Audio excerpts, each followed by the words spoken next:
Muy buenos días, hermanos. Abran sus Biblias, por favor, en Apocalipsis capítulo 7, versículos 5 al 8. Continuamos en esta mañana nuestro estudio apasionante sobre el libro de Apocalipsis y sobre este interludio que nosotros estamos viendo entre el sexto y el séptimo sello, que es un interludio que sería algo así como una especie de pieza musical o un paréntesis en medio de una celebración. Y por supuesto, este interludio, al igual que el preludio que vimos al comienzo de los sellos, indica toda la solemnidad o la reverencia o la liturgia que se está celebrando a nuestro Dios en la descripción de estos textos. El pasaje que nos corresponde hoy tenemos que verlo a la luz de nuestro eslogan, base de estudio, Jesucristo, Cordero Vencedor. A la luz de ese eslogan, que es un hilo hermenéutico o un hilo de exégesis, tenemos que entender estos apuntes muy definidos, casi como una especie de lista, casi como unos códigos numéricos que se nos van a dar aquí repetitivos, pero tenemos que verlos a la luz del carácter de Cristo y a la luz de otra norma hermenéutica o principio hermenéutico que nosotros privilegiamos y que usamos y que amamos mucho, que es la teología del pacto. Entonces tenemos dos hilos hermenéuticos para nosotros entender el libro de Apocalipsis, que uno es la cristología o el carácter de Cristo o el evangelio de Cristo a la luz de la Escritura o en el desarrollo de la Escritura, y el otro es el desarrollo de la teología del pacto. Esas dos líneas o esos dos principios nos permiten o nos dan el límite de contención para nosotros poder ver el libro de Apocalipsis y no desviarnos hacia lo esotérico, místico o hacia todas esas otras distracciones que muchos han tenido y que se han desviado. El pasaje que nos corresponde hoy es un pasaje un poco extenso con relación a los que hemos venido estudiando, versículos 5 al 8. Dice de la siguiente manera: de la tribu de Judá, 12,000 sellados; de la tribu de Rubén, 12,000 sellados; de la tribu de Gad, 12,000 sellados; de la tribu de Aser, 12,000 sellados; de la tribu de Nectalí, 12,000 sellados; de la tribu de Manasés, 12,000 sellados; de la tribu de Simeón, 12,000 sellados; de la tribu de Leví, 12,000 sellados; de la tribu de Isaacar, 12,000 sellados; de la tribu de Zabulón, 12,000 sellados; de la tribu de José, 12,000 sellados; de la tribu de Benjamín, 12,000 sellados. Vamos a intentar resolver un poco por qué se hace este listado y por qué se presenta una descripción un poco más detallada del número de los sellados y de las tribus a los cuales pertenecen los sellados. Recordemos que cuando nosotros comenzamos el capítulo número 7, comienza diciendo que había 4 ángeles en las 4 esquinas de la tierra, deteniendo los vientos del juicio justo de Dios sobre la tierra. Sin embargo, que hay un ángel o un quinto ángel, diferente a los 4 anteriores, que sale del oriente con el sello del Dios vivo y que ordena a estos 4 ángeles a que detengan estos vientos, es decir, a que no derramen la ira sobre la tierra, esperando a que se sellen todos los elegidos o a que todo el pueblo de Dios se termine de sellar.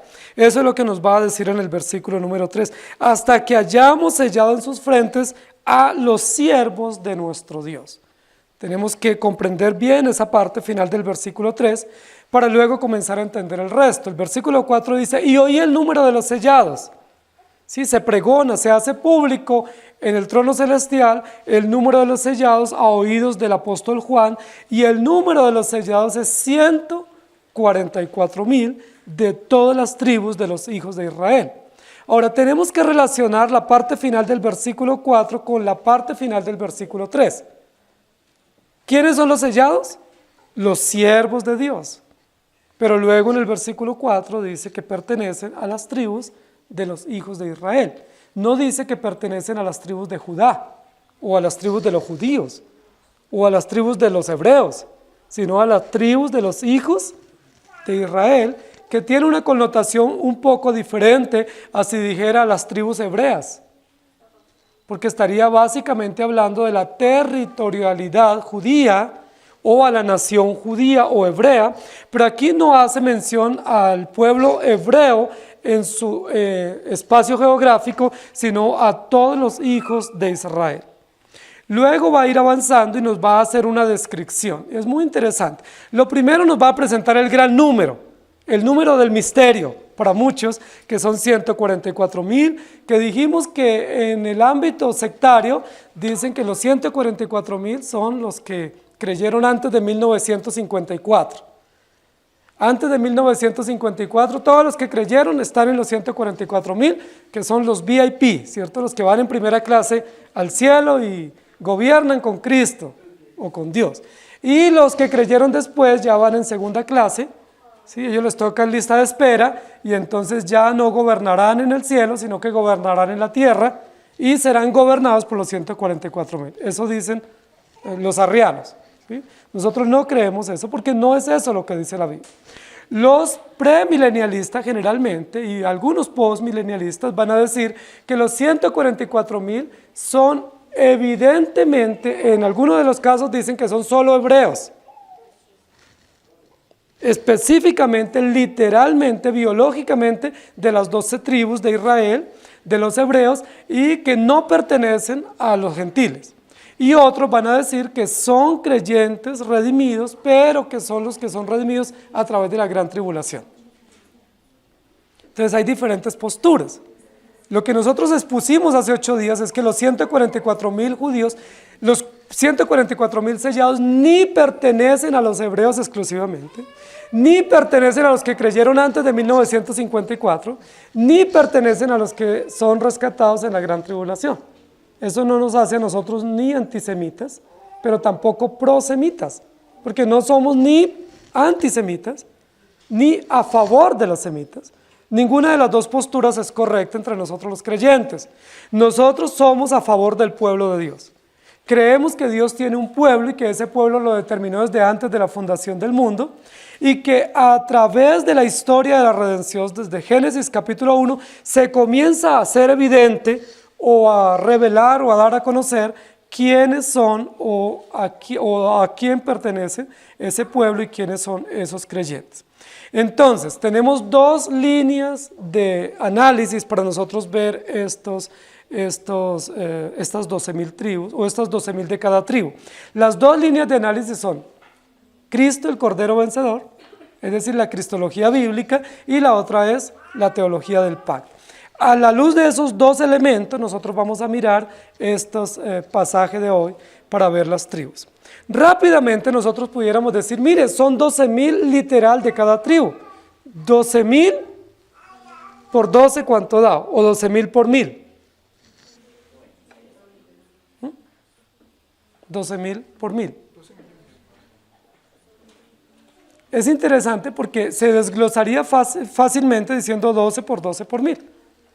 ¿Cierto? Pero realmente no es esa la intención del número de los 144,000. Ya dijimos que ese número es preciso y exacto para mostrarnos que el número de los elegidos está determinado por Dios y que es un número fijo en el cual no hay variación. Pero cuando comienza a darnos la descripción de las tribus y con los nombres exactos, nosotros rápidamente pudiéramos poner nuestra mirada en el Antiguo Testamento. Y rápidamente pudiéramos decir, mire, ahí se refiere solo a los hebreos del Antiguo Testamento, como muchos han caído en esa conclusión. Nosotros rápidamente pudiéramos decir, mire, Jacob tuvo 12 hijos, los 12 hijos se llaman 12 patriarcas o 12 líderes de las tribus y a ellos es que pertenecen exclusivamente. Y luego a partir del versículo número 9 se va a describir a los gentiles que son salvos y estaríamos ante una división.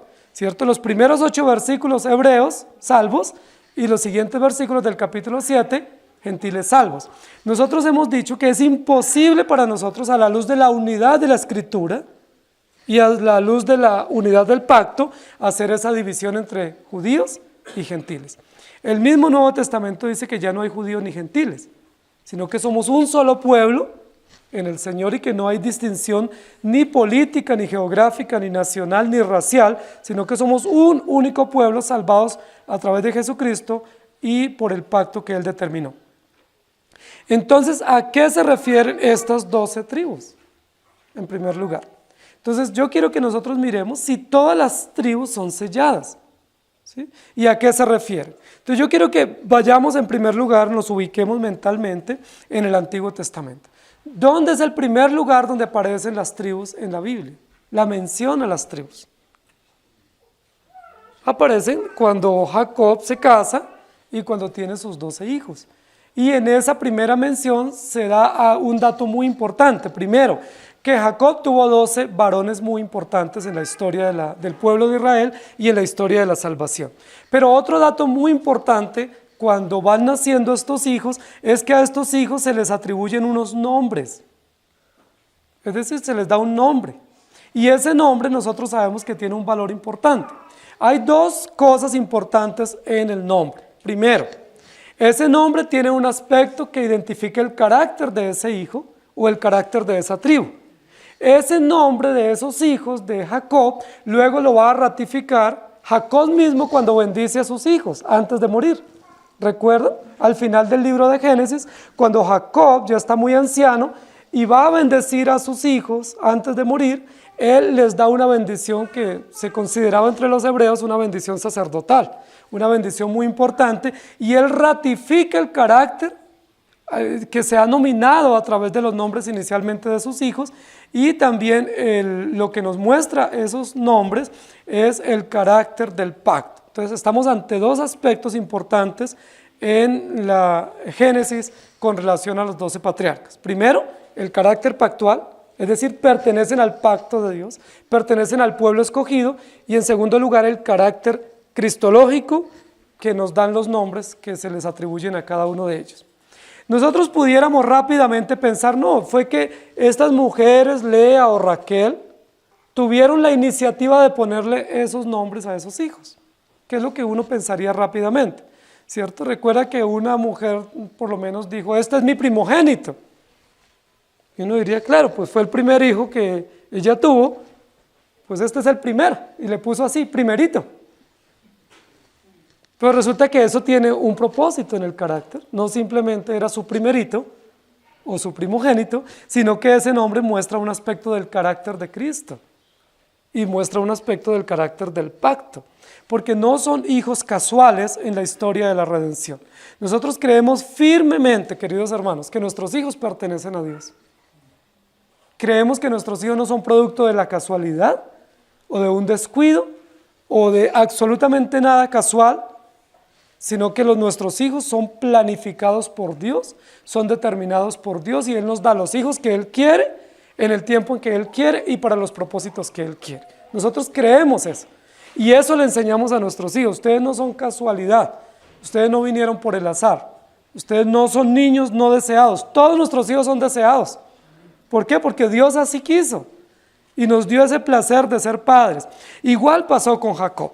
Jacob anhelaba casarse, ¿recuerdan? Pero anheló casarse con Raquel. Pero resulta que por muchas circunstancias que nosotros pensaríamos casuales o fortuitas, terminó teniendo no solo a Raquel, sino también a Lea. Y no solo a Raquel y Lea, sino las criadas de ellas dos. Y a partir de esa realidad tuvo 12 hijos, varones. Cualquiera de nosotros diríamos, ese Jacob fue un sinvergüenza. Bígamo, polígamo.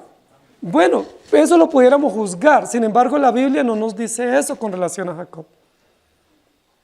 Y la Biblia tampoco lo censura por esas situaciones, sencillamente Dios llamó a Jacob para que fuera el padre de un pueblo, ¿sí?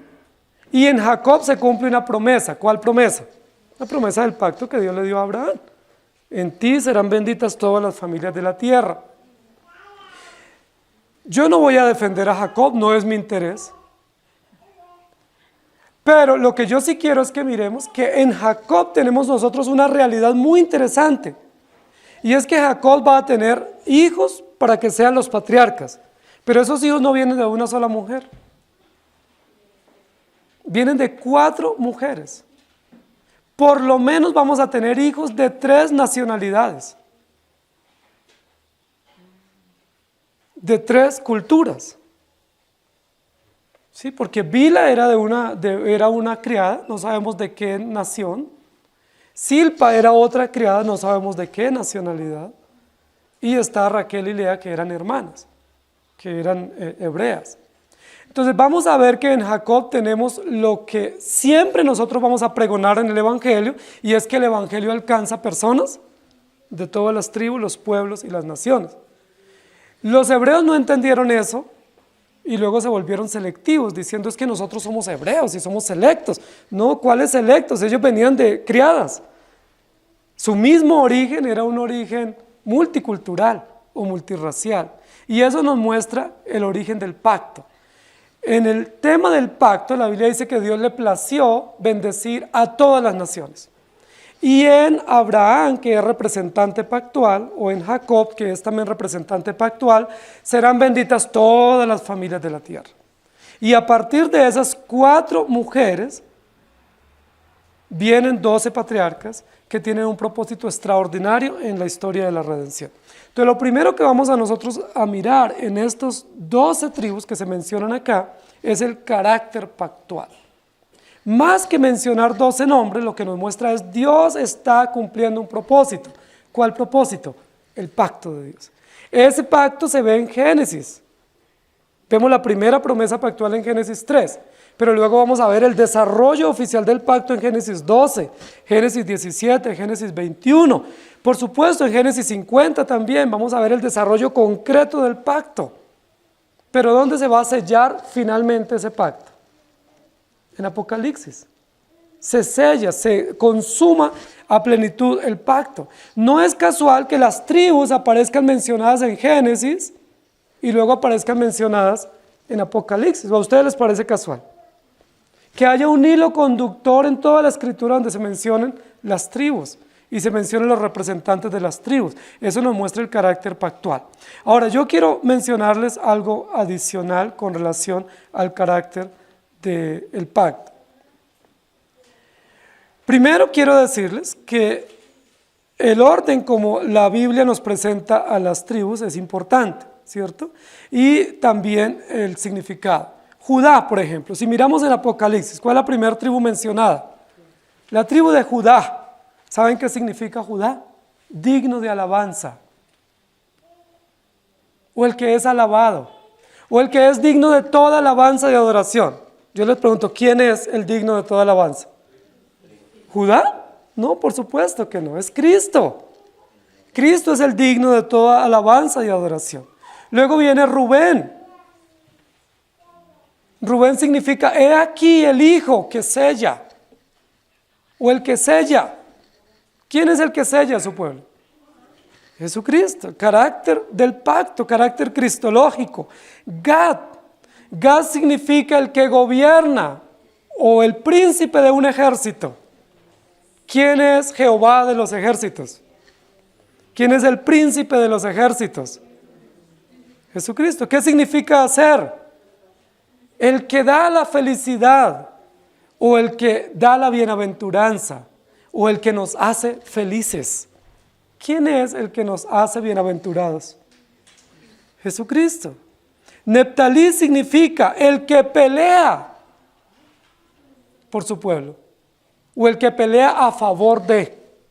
Es Jesucristo, dice la Biblia que Él es el príncipe guerrero que pelea por su pueblo. Manasés significa el que perdona y olvida. ¿No les parece maravilloso eso? Manasés representa el carácter cristológico. Simeón significa aquel que oye o que escucha atentamente a su pueblo o las súplicas de su pueblo. ¿Quién es el que atiende atentamente a nuestras oraciones? Nuestro Dios. Leví significa aquel que es consagrado para servir, aquel que es consagrado para una causa santa y justa, para servir a su pueblo. Jesucristo es de la tribu de Leví, en ese sentido. Isaacar significa aquel que recompensa a su pueblo en su venida. ¿Quién es el que va a galardonar a los creyentes a su venida? Jesucristo, ¿cierto? Y Zabulón significa el que limpia o el que santifica para morar dentro de. el que nos limpia, nos santifica para ser morada de nosotros. José significa el que cumple las promesas de los sueños, o el que cumple los sueños, o el que responde todos los sueños y cumple las promesas. Y Benjamín significa el que está a la derecha, o el que está sentado a la derecha del Padre. Queridos hermanos, la mención a estos nombres de los hijos de Jacob no es una mención fortuita. Y los nombres que se le ponen a estos hijos no son nombres al azar. Muchos de nosotros le ponemos nombres a nuestros hijos hoy de una serie de televisión o de un cantante favorito o de la estrella de fútbol. Esa es muchas veces nuestra elección para los nombres de nuestros hijos, pero no hace parte del entendimiento hebreo para el nombre de los hijos, porque los hebreos le ponían nombres a los hijos que tenían que ver con el carácter del pacto. Es decir, nuestros hijos testifican de lo que creemos. Los mismos nombres de nuestros hijos tienen que testificar lo que creemos y en quién creemos. Estos 12 nombres que se mencionan aquí en Apocalipsis no son simplemente nombres. No, queridos hermanos, estos 12 nombres representan en primer lugar 12 aspectos del carácter de Cristo. Cristo como perdonador, Cristo como defensor de su pueblo, Cristo como cumplidor de promesas, Cristo en su infinita bondad sentado, gobernante a la derecha del Padre, Cristo como león, ¿cierto?, de la tribu de Judá, Cristo como defensor de su pueblo, como digno de toda alabanza y de adoración. Es decir, estos 12 nombres representan el carácter de Cristo y la obra perfecta de la redención. Por eso no están ni puestos al azar, ni su orden es fortuito, sino que hace parte del carácter de Cristo en la redención. Pero ¿qué más nos muestra este orden de los nombres y estos nombres? Nos muestra que hay un pacto. Porque estos nombres no se le dieron a Cristo, estos nombres se le dieron a los hijos de Jacob. Es decir, ¿quiénes testifican del carácter de Cristo? Los hijos del pacto. ¿Quiénes atestiguan y anuncian permanentemente el carácter de Dios? Aquellos que nos beneficiamos del pacto. Los hijos de Jacob hacían honor a quien creían, al pacto de Dios. Y por eso es importante que nosotros también sepamos, en términos prácticos, qué nombre ponerle a nuestros hijos. Porque probablemente les ponemos nombres que no tienen nada que ver con lo que creemos. Y probablemente les damos nombres que en lugar de honrar la fe que tenemos y honrar al Dios a quien servimos, le deshonramos. Queridos hermanos, la Biblia dice en Apocalipsis capítulo 21, dice que tenía un muro grande y alto con 12 puertas, y en las puertas 12 ángeles y nombres inscritos, que son los de las 12 tribus de los hijos de Israel. Y el muro de la ciudad tenía 12 cimientos, y sobre ellos los 12 nombres de los 12 apóstoles del Cordero. Entonces, el origen del pueblo de Israel y el origen de las 12 tribus es el origen de la historia oficial del pacto y de los beneficiarios del pacto. Tenemos que verlo de esa manera. No vamos a separar Israel y la iglesia, tenemos que verlo en un conjunto, pero a la luz del pacto y de la obra perfecta de la redención. Muy bien. En segundo lugar, después de ver el carácter pactual, de la mención a las 12 tribus, tenemos que ver el carácter histórico de las tribus. ¿Sí? Esas 12 tribus que se originan en Génesis y que son bendecidas por Jacob, van a tener un proceso histórico interesante a lo largo de los tiempos. Y por eso no nos podemos volver dogmáticos, porque uno de los errores de algunos de los movimientos es que se han vuelto dogmáticos con relación a la mención de las tribus. Pero no podemos volvernos dogmáticos porque ha habido desarrollo histórico. ¿Sí? En la Biblia vamos a encontrar por lo menos 20 formas diferentes de hacer listas de las 12 tribus de los hijos de Israel. Es decir, nunca van a conservar el mismo orden. Y uno se pregunta, ¿por qué no van a tener el mismo orden? Bueno, debido al desarrollo histórico, debido a los cambios históricos, debido a situaciones que Dios determinó. Entonces, si nosotros comparamos la lista que tenemos aquí en Apocalipsis, que es una lista muy ordenada, muy precisa, y que es una lista que se da justamente en el cielo, para conocimiento de Juan y para conocimiento nuestro, nos vamos a dar cuenta que es diferente esta lista a la lista del orden como nacieron los hijos de Jacob.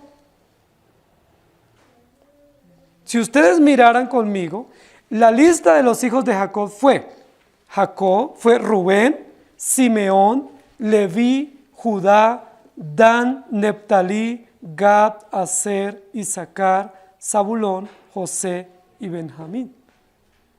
La lista la comienza Rubén era el primogénito. Así es el orden lógico en términos prácticos, en términos de la descendencia, este es el orden, así llegaron los hijos. Normalmente nosotros, si nos piden cuántos hijos tiene o cómo son sus nombres, nosotros comenzamos de mayor a menor. Ese es un orden lógico, natural, es entendible. Si nosotros los dijéramos en desorden, alguien nos preguntaría, pero ¿y quién es el mayor?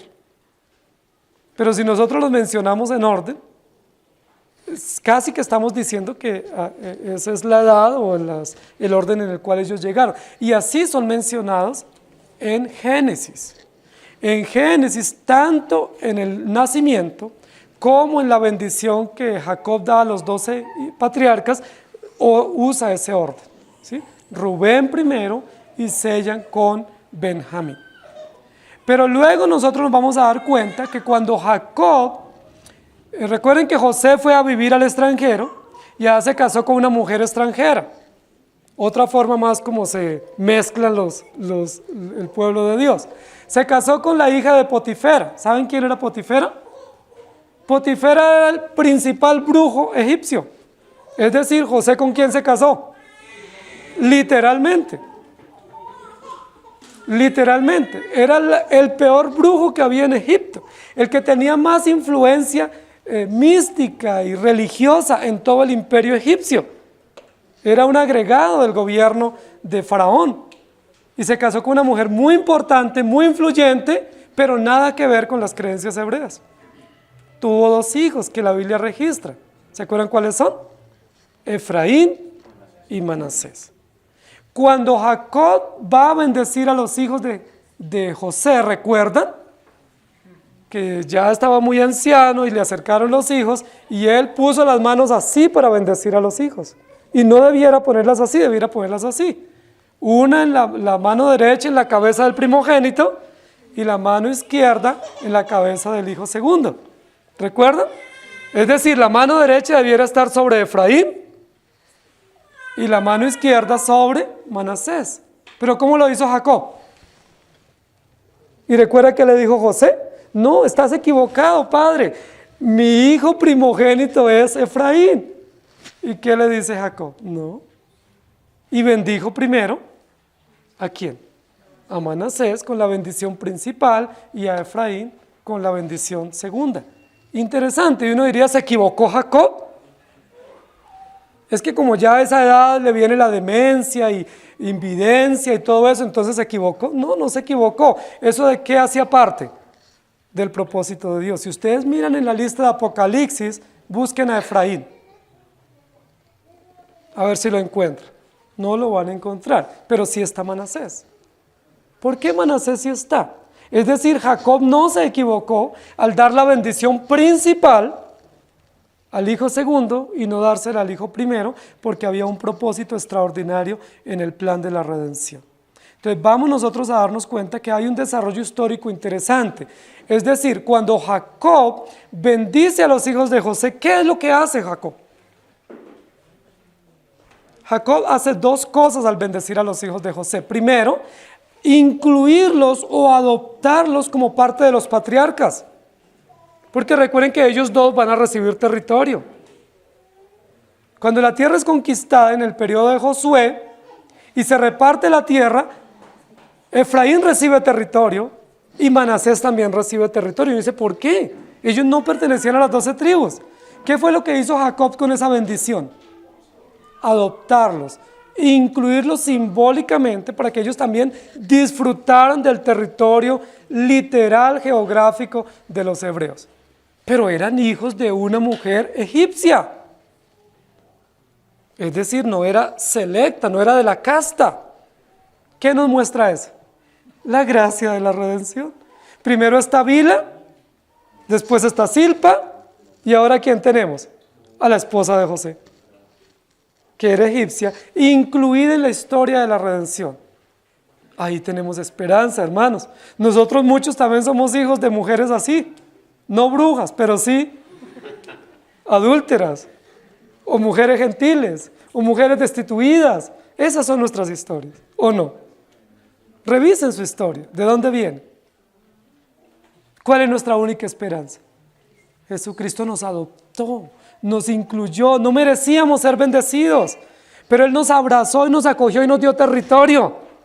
Efraín y Manasés tuvieron territorio, y buenos territorios tuvieron. Uno diría, pero ¿se equivocaron al repartir la tierra? No se equivocaron, hace parte de la providencia de nuestro Dios.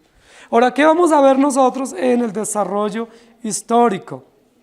Que cuando se reparte la tierra, sucede algo interesante. Miren el orden como se repartió la tierra. Simón, Judá, no, en la época de la repartición de la tierra, sí. Judá, Isaacar, Zabulón, Efraín, Manasés, Benjamín, Dan, Aser, Gad, Neptalí, Rubén y Leví. ¿A quién no se le dio territorio? Hay 2 tribus que no se mencionan aquí. Se repartió en 12 partes. Sí, listo, las 12 tribus, pero es que a Leví no se le dio territorio. ¿Y a quién más no se le dio? A José. A José no se le dio territorio. Se reparte en 12 partes, pero hay 2 tribus que quedan por fuera. Uy, no estoy comprendiendo. ¿Ahora son 14 tribus? A Leví no se le da territorio. ¿Recuerdan por qué no se le da territorio? No fue un castigo, fue un premio. A Leví no se le dio territorio no como castigo, sino como premio. Porque cuando Moisés subió al monte Sinaí a recoger las tablas de la ley, recuerdan que tardó un poco, y no tardó, era el tiempo, pero cuando el pueblo pensó que él había tardado, recogieron todas las cosas de oro que tenían y hicieron un becerro de oro. Y cuando Moisés baja, se encuentra con que el pueblo estaba adorando un becerro de oro. ¿Y qué dice Dios? Ninguno de ustedes me servirán, solo la tribu de Leví. Me agradé de la tribu de Leví, ustedes no me servirán, entonces a ustedes les tocará trabajar duro para sostener a la tribu de Leví. Y el premio fue, ustedes trabajan para sostener a los levitas. Los levitas no trabajarán en la agricultura o la ganadería, solo trabajarán en los oficios del templo. Ahora, eso no es que no sea un oficio, era un oficio selecto, era un oficio de consagración total, era un oficio que implicaba dedicación plena, pero no iban a tener tierras ni territorios. No fue un castigo, fue un premio, fue una honra. Los levitas eran honrados. Todos tenían que traer sus primicias, sus ofrendas, de sus ganados, de sus diezmos, para mantener ¿a quiénes? A los levitas. Así que cuando a ti te digan, es que tú mantienes a tu pastor, pues claro, yo tengo que mantenerlo bien. Porque es la honra que Dios me dio, es la contribución, es el privilegio que Dios me da. No es que el pastor sea un mantenido, es que Dios lo mantiene y Dios me usa a mí para contribuir. Amén. Esa es una honra, así lo hizo Dios. Por eso cuando se reparte la tierra, a Leví no se le da tierra, pero a José tampoco. ¿Por qué no se le da a José? Porque la porción de José se da a los 2 hijos, a Efraín y Manasés. Entonces, ¿cuántas tribus tenemos? Tenemos 12 tribus, 12 pedazos de tierra. Pero realmente la parte de José se le da a los 2 hijos y se le reparte de esa manera. Qué cosa interesante, hermanos. Uno diría, ¿por qué José no recibe territorio? José fue un hombre extraordinariamente importante en la historia del pueblo hebreo. Un hombre soñador, un hombre que arriesgó su vida, un hombre que fue envidiado por sus hermanos y perseguido por ellos. Salvaguardó la vida no solamente de los hebreos, sino del mundo entero. Con su buena mayordomía, era un hombre financista, un hombre extraordinario en su análisis y en su política. ¿Por qué no se le da territorio? Bueno, se le dio a sus hijos. Pero sus hijos venían de Egipto, nacieron en Egipto, de una mujer egipcia, con prácticas y políticas egipcias. Hermanos, yo quiero que ustedes vean conmigo la gracia del pacto de Dios. No son simplemente datos casuales. Lo que estamos aquí es frente a la bondad de Dios, a la misericordia de Dios. Porque si no fuese así, ni usted ni yo estaríamos acá, incluidos. Pero esas alteraciones, entre comillas, de las listas, esas razones lo que nos muestran es la esperanza que tenemos en Cristo. Por eso no podemos ser prosemitas y fijarnos en 12 nombres, porque realmente no son 12, son más nombres. Y realmente no son selectos, son mezclados de todas las prácticas paganas y traídos de todas las culturas y las naciones para mostrar la gloria de Dios. Cuando vamos nosotros a la lista en Apocalipsis, nos vamos a dar cuenta que hay otro orden en las listas. El orden en la lista de Apocalipsis que estamos aquí es Judá, Rubén, Gad, Aser, Neptalí, Manasés, Simeón, Leví, Isaacar, Zabulón, José y Benjamín. ¿Cuántos tenemos? 12, pero ya nos damos cuenta que tuvo que haber quedado por lo menos 2 nombres por fuera. ¿Cuáles 2 nombres quedaron por fuera? Efraín y Dan. Y uno dice, ¿por qué? Dan siempre había estado en las otras listas. Efraín había estado en las otras listas. ¿Por qué no está? Ahora, ¿a quiénes se incluye? A los 2 que no recibieron territorio. Leví y José. Son incluidos en esta lista de Apocalipsis. ¿Pero por qué? No entiendo. ¿Qué está pasando?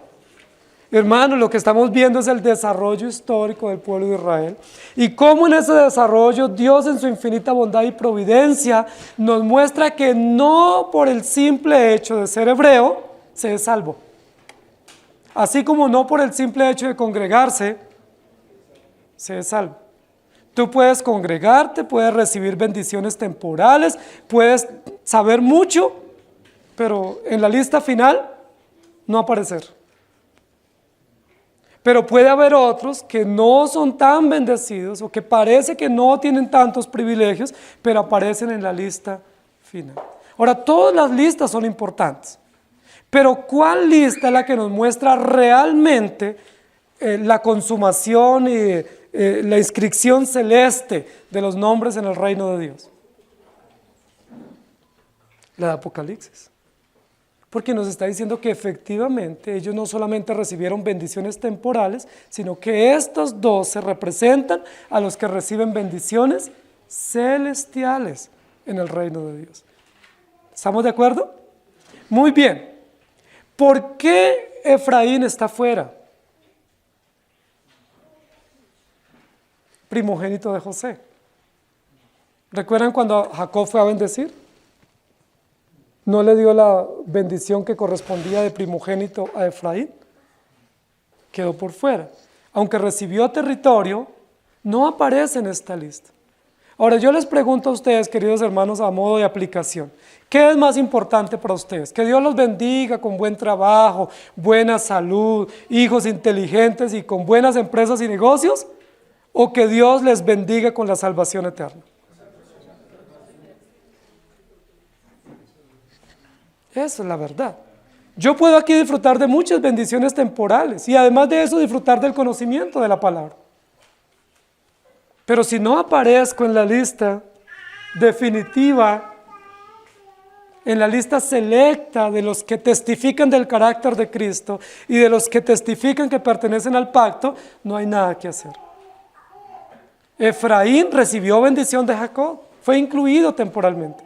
Efraín recibió territorio y disfrutó el territorio, pero en la lista final no aparece. ¿Por qué? Hay una razón. La Biblia dice que Efraín fue un hijo idólatra. ¿Saben por qué personaje entró la idolatría al pueblo de Israel? Por Efraín. La Biblia lo registra. Entró la idolatría por Efraín. Y la Biblia dice que Dios abomina la idolatría. Es imposible que un hijo del pacto, es imposible que alguien que ostenta el carácter de Cristo pueda ser idólatra. Es imposible. O se adora a los ídolos o se adora a Cristo. Y Efraín es puesto por fuera. Ustedes lo pueden ver en Oseas capítulo 4, versículo 17. En Génesis 49, 17 dice: será Dan serpiente junto al camino, víbora junto a la senda, que muerde los talones del caballo y hace caer hacia atrás al jinete. Dan representa otro aspecto del carácter y no de Cristo. Efraín y Dan no representan aspectos del carácter de Cristo, es decir, no representan aspectos del pacto. Mientras Efraín representa la idolatría, es decir, en contra de Dios, en oposición o resistencia a Dios, Dan representa el que es traicionero. No entre relaciones de hermanos, sino el que está en contra de Dios y lo ataca. ¿Quién es el que ataca al talón? Las serpientes. Génesis 3:15, ¿qué dice? Tú le herirás en la cabeza y ésta te herirá en el calcañar. Es decir, Dan, ¿qué es? No es un león. Dan es una serpiente que traiciona, que aunque es parte del pueblo, que aunque está en medio del pueblo, no representa a quien se puede confiar, en quien se puede esperar, sino a aquel que ataca a espalda y traiciona. Hermanos, sí que es duro esto. ¿Alguna vez lo han traicionado? ¿Han tenido personas cercanas o amigos en quien confiaban y los han traicionado? ¿Duele o no? Duele, ¿cierto? La Escritura dice: no me traicionó aquel desconocido en el que yo no confiaba, sino que me traicionó en el que yo más confiaba, en el que mi alma esperaba. Lo dice el Salmo, es un salmo mesiánico, hablando de la traición de Judas contra Jesús. Recuerden que de todos los 12 discípulos, el más allegado era Judas, no era Juan. Juan era piedrita en el zapato. Y Pedro, eran los intemperantes los que ponían a prueba el carácter. ¿Quién era el más cercano? El que se recostaba, el que metía la mano en el mismo plato. Judas, y lo dice el Salmo. Dice era el que caminábamos juntos, compartíamos juntos los deleites de la casa del Señor.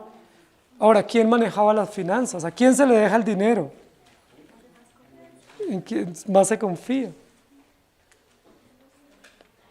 Pero ¿qué resultó ser Judas?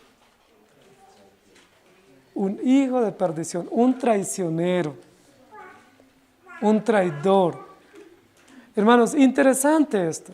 Génesis 3:15 dice que viene una simiente de una, o viene la simiente de la serpiente, que es la simiente de la traición. Pero ¿dónde están los traicioneros? ¿Están afuera? ¿O están dentro del pueblo de Dios? Dentro, porque ¿a quién traicionan? Al pueblo de Dios. Traicionan la verdadera fe. Nosotros no pensemos que aquí estamos los buenos y afuera los malos. Aquí estamos los buenos y los malos. Mezcladitos. Y no se conoce físicamente. El carácter lo conoce el Señor, el corazón lo conoce el Señor.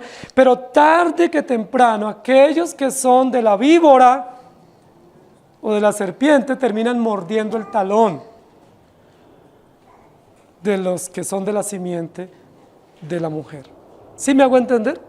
Génesis 3:15 muestra eso, es una promesa escatológica, pero luego en la mención de los nombres de Jacob, se le asigna a un hijo el nombre de Dan.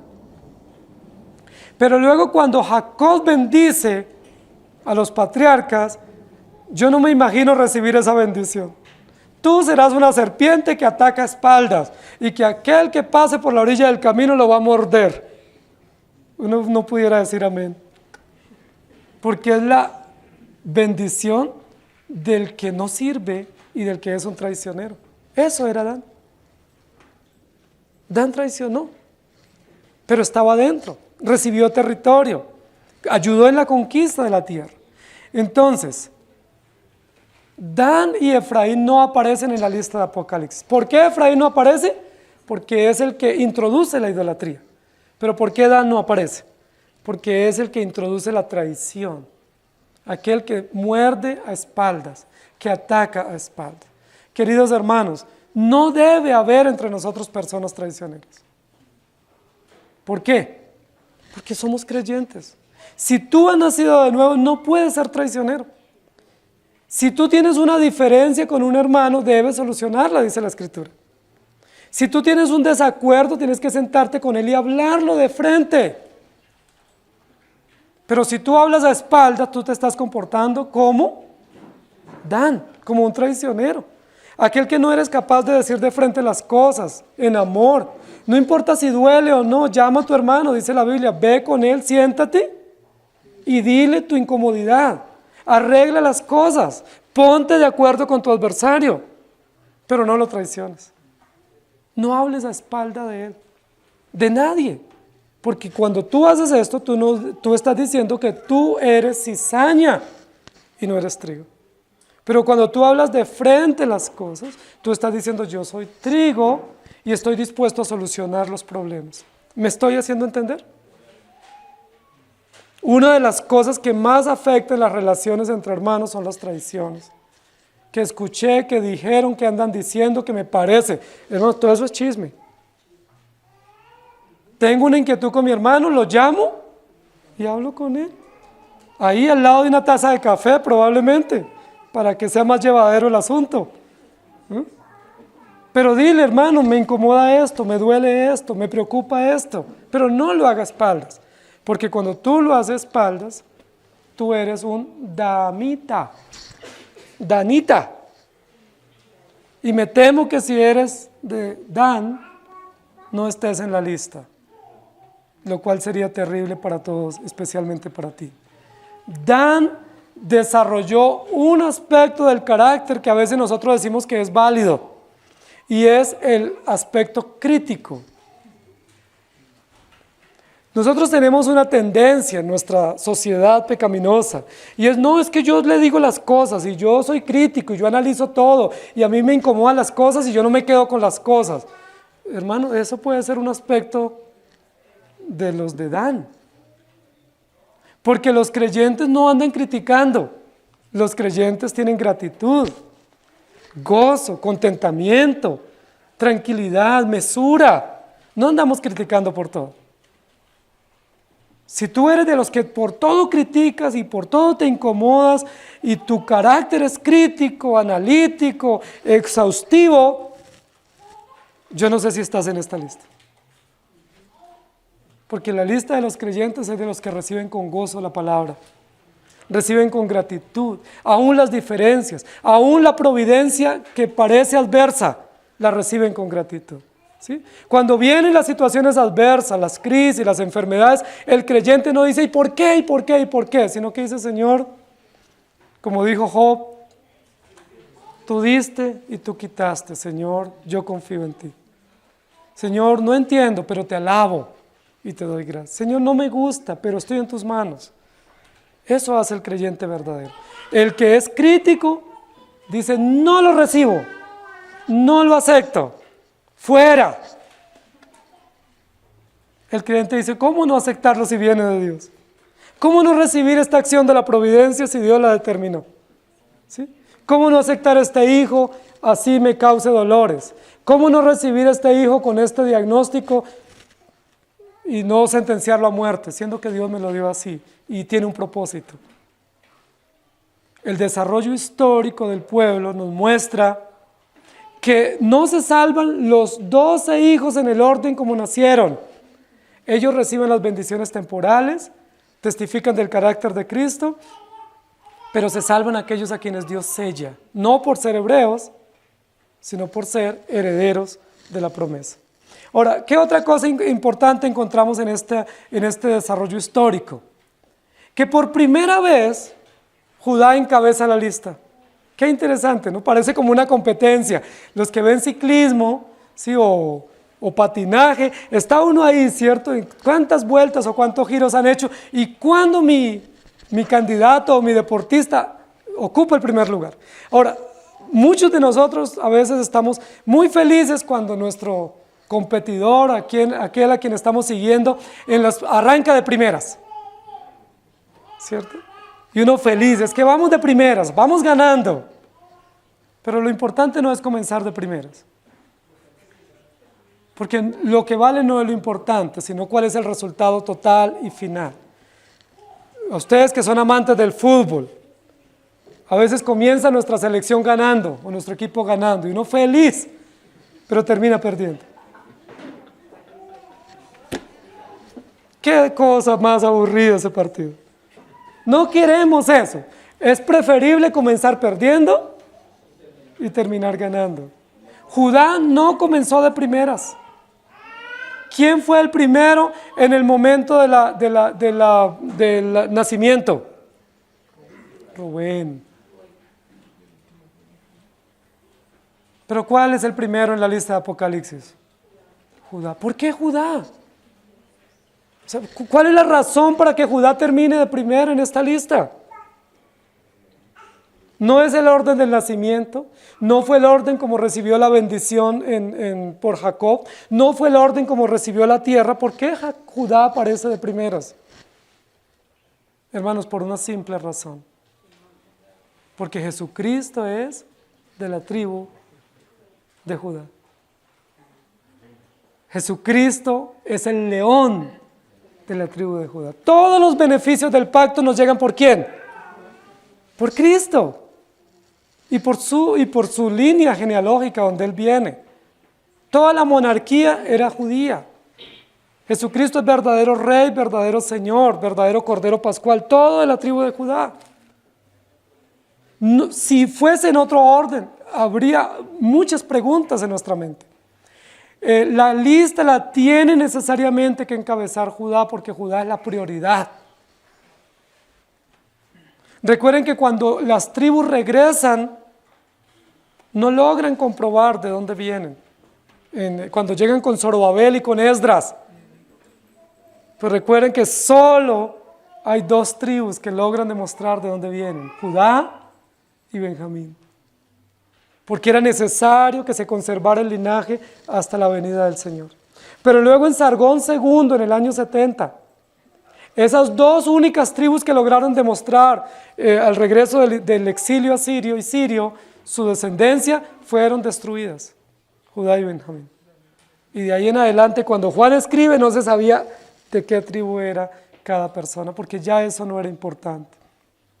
Judá es el primero en la lista. Nunca, en ninguna lista en el Antiguo Testamento, Judá había encabezado la lista. Porque Judá era una promesa pactual. Pero a medida que el pacto y la historia va progresando, Judá deja de ser promesa pactual para convertirse en cumplimiento pactual. Y luego en Apocalipsis ya no estamos ni ante promesa ni ante cumplimiento, sino ante consumación del pacto eterno de la redención. Es decir, Judá ocupa la prioridad. Es como en la metáfora que les usé, la analogía del deporte. Judá no comienza de primeras, pero termina de primeras. ¡Qué bendición! Judá más bien es la tribu hostigada. Judá es la tribu que quiere ser diezmada. Recuerden que Judá es la única tribu de las 12 que ve en riesgo su continuidad.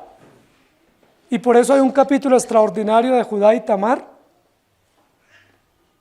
Porque recuerden que Judá tiene 3 hijos, se casa el primero, no tiene descendencia, Dios lo mata, luego el segundo, Dios lo mata, y luego el tercero no es dado para esta viuda como esposo, y entonces hay un riesgo latente de que la descendencia se acabe. Y si se acaba, ¿qué sucede con la promesa? Se acaba. Ahora, ¿es posible que se acabe la descendencia de Judá? Imposible. Dice la Biblia que esta mujer tomó toda una actitud que para nosotros es censurable. Se vistió como una mujer provocativa para atraer a cualquier hombre que se encontrara, y nada más ni nada menos. ¡Qué casualidad! Su suegro. Otra escena censurable para aquellos que son fanáticos legalistas, que dicen que los creyentes son puros y que levitan. Porque nuevamente esta historia está manchada de pecado. Es una historia de terror, adulterio, incesto. ¿Para que viniera quién? Jesucristo. Y si ustedes miran en Mateo capítulo 1, aparece Judá y Tamar en la genealogía. ¿En la genealogía de quién? De Jesucristo, el Cordero Vencedor. Una mujer prostituida, una mujer que se hace a la vera del camino para tener una relación ilícita, pero que en la gracia no es que se apruebe el pecado, sino que la gracia sobreabunda al pecado y vence el pecado. No estamos legitimando los pecados de Jacob, no estamos legitimando los pecados de Judá y Tamar. Estamos diciendo es que donde hay pecado, sobreabunda la gracia. Tú puedes ser el peor pecador, pero si la gracia te ha cubierto, la gracia es mayor. La gracia del Señor. Y ese es el desarrollo histórico que nosotros vamos a ver en toda esta realidad. Entonces, la lista la va a encabezar Judá. ¿Por qué? Porque Jesucristo es de la tribu de Judá, el Cordero Vencedor. La razón del sello es Cristo Jesús. La razón de nuestra inmortalidad es Cristo Jesús. La razón de estar en el reino celestial es Cristo Jesús, de la tribu de Judá. ¿Quién más va a estar incluido en esta lista? Leví. Leví está en esta lista. Leví no recibió territorio. Pero aunque no recibió territorio geográfico, territorio físico, recibe territorio espiritual, herencia celestial. ¿No es eso hermoso? Leví fue la tribu consagrada para que de ahí vinieran los sacerdotes. Y recuerden que Jesucristo es sumo sacerdote y los creyentes también somos sacerdotes con Cristo, y por eso Leví hace parte de esta lista final de los sellados, 12,000 sellados de la tribu de Leví. ¿Y saben cuál otro aparece en esa lista? Manasés. Pero ¿saben quién más aparece? José. Y José no tenía territorio. Qué increíble cómo todas estas listas se van modificando, pero el plan de Dios se mantiene firme y seguro. José está en este listado final de Apocalipsis, pero no aparece Efraín ni Dan. Efraín porque es padre de la idolatría, y Dan porque es padre de los enemigos de Dios que traicionan, que persiguen y que hostigan permanentemente al pueblo de Dios. Cuando nosotros vemos esta lista de la tribu de Judá, lo único que vamos a ver es el cumplimiento de las promesas. Por eso, en Génesis 49 dice: Judá, te alabarán tus hermanos, tu mano y la cerviz de tus enemigos, los hijos de tu padre se inclinarán a ti. Cachorro de león, Judá, de la presa subiste, y tienes el cetro de la equidad, el cetro del gobierno. Ahora vamos a ver un poco el carácter espiritual. Carácter pactual, carácter histórico y carácter espiritual. ¿Qué nos muestra a nosotros la mención de estas 12 tribus y de estos 12,000 sellados? Primero nos muestra que el fundamento de Dios está firme. No dice las 12 tribus hebreas. Si dijera las 12 tribus hebreas, nosotros estamos por fuera porque no somos hebreos. Somos colombianos, latinos. Estaríamos por fuera, no pertenecemos a esa tribu. Nosotros pertenecemos a otras tribus. Somos chipchas y somos guayú y somos de otras tribus. Pero no pertenecemos a las tribus hebreas. Pero aquí no dice que son de las tribus hebreas, dice que son de las tribus de Israel. Tampoco dice que son de las tribus de Palestina, lo cual territorialmente nos excluiría. Dice que son de las tribus de Israel. Y la Biblia dice que Dios le cambió a Jacob el nombre por Israel. ¿Se acuerdan qué significaba Jacob? En contra de Dios, o el que suplanta, el que lucha, el que está inconforme con los planes de Dios. Y Dios le cambia el nombre y le pone Israel. ¿Qué significa Israel? Pueblo de Dios, ¿cierto? Aquel por quien Dios defiende. Dios defiende a su pueblo, ¿sí? Censura a aquellos que se oponen, pero defiende a su pueblo. Israel es pueblo de Dios. Nosotros somos pueblo de Dios, pueblo de la promesa. Y la Biblia dice, no es israelita el que lo es según la carne, sino es israelita el que lo es según la fe de Abraham. Yo les pregunto, ¿ustedes tienen la fe de Abraham? Amén. Entonces, si ustedes tienen la fe de Abraham, ustedes pertenecen a las tribus y pertenecen a los sellados. No averigüen de qué tribu son. Lo importante es que no sean de Dan ni de Efraín. Saben, nosotros pertenecemos al pueblo de Dios. No es importante qué tribu. Lo importante es que nosotros ostentamos el carácter de Cristo.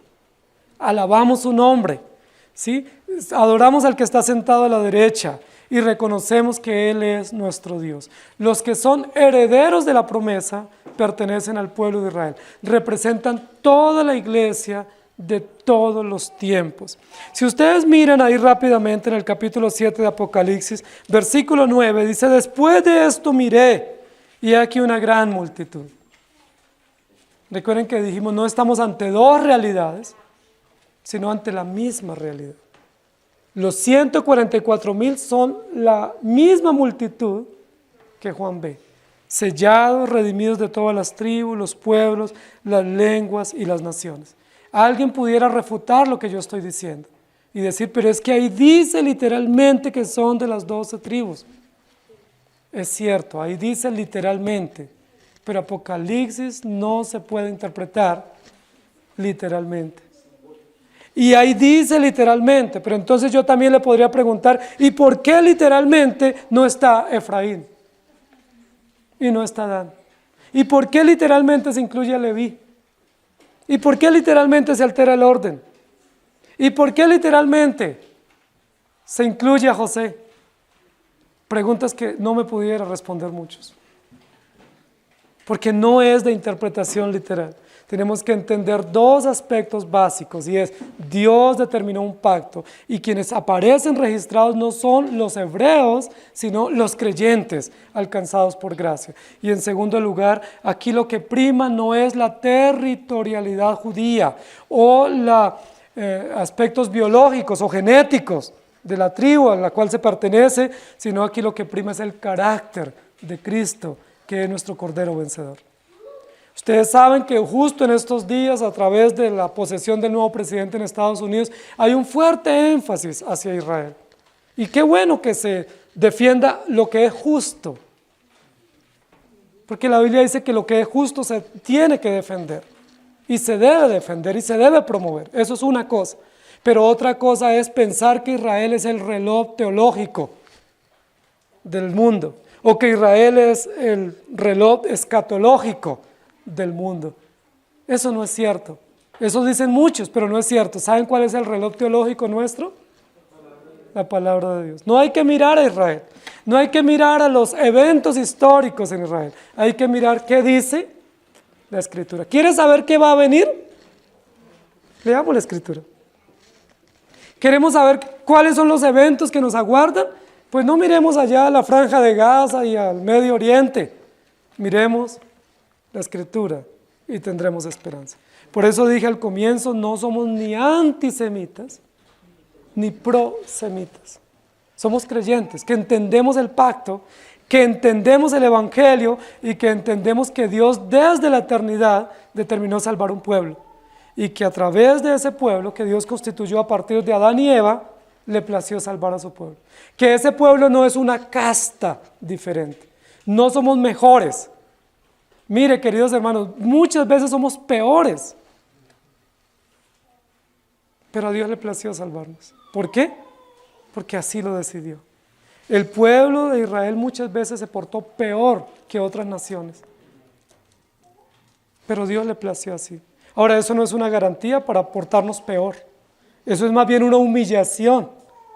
Eso es más bien doloroso y vergonzoso, que nosotros debiendo portarnos mejor, nos portamos peor. ¡Qué tristeza! Y que Dios debiendo exterminarnos y ordenar a esos 4 ángeles que desaten su ira sobre nosotros, más bien nos trae bendiciones. Eso es humillante para nosotros. Pero en esa humillación debemos caer de rodillas y decir: Señor, cuánta bondad has tenido para mí. Porque justo esta semana pudiera usted haber sido destruido por lo que ha hecho tan malo.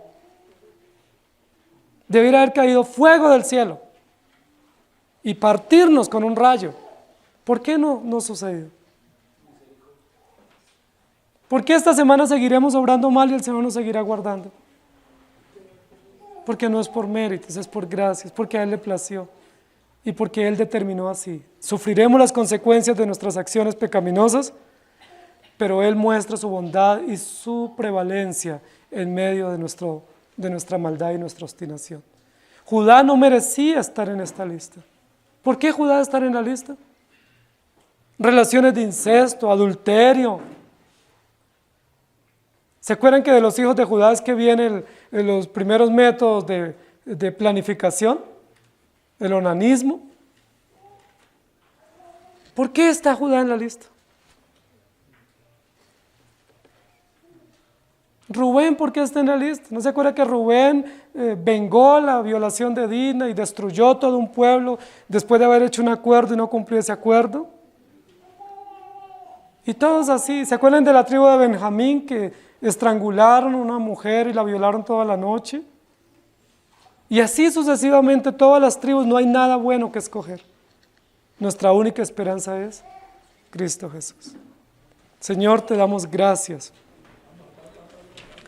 Porque al ver esta síntesis, más que ver nombres y más que ver números, vemos tu rostro, Señor, y vemos tu bondad. Lo más importante aquí no es el orden de la tribu, ni el nombre de la tribu. Lo más importante es cómo tu misericordia prevalece sobre nuestra condición. Cómo donde el pecado abunda, sobreabunda la gracia.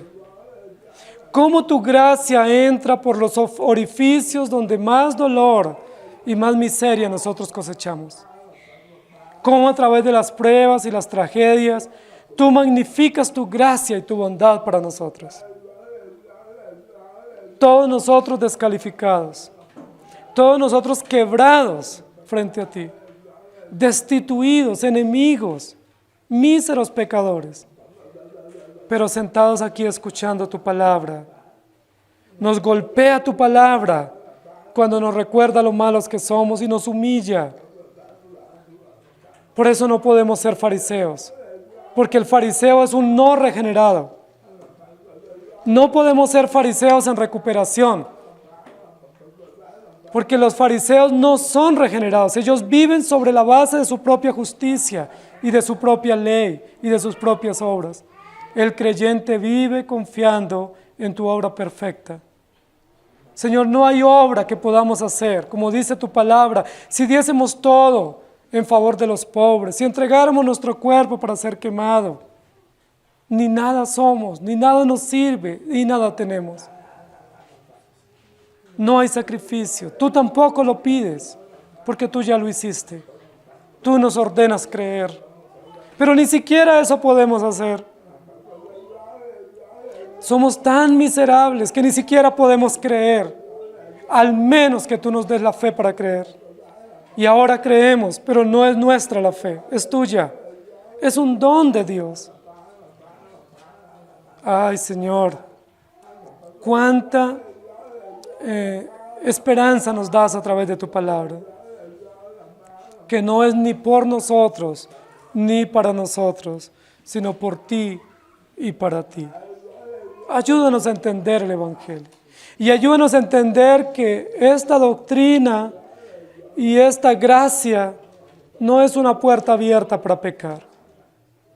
Ayúdanos a entender que esta gracia es un llamado al arrepentimiento, que este derroche de bondad, que esta plenitud de justicia a favor de seres destituidos e ineptos es simplemente una muestra de tu infinita condescendencia para nosotros, que nos humilla y nos hace estar junto a la cruz.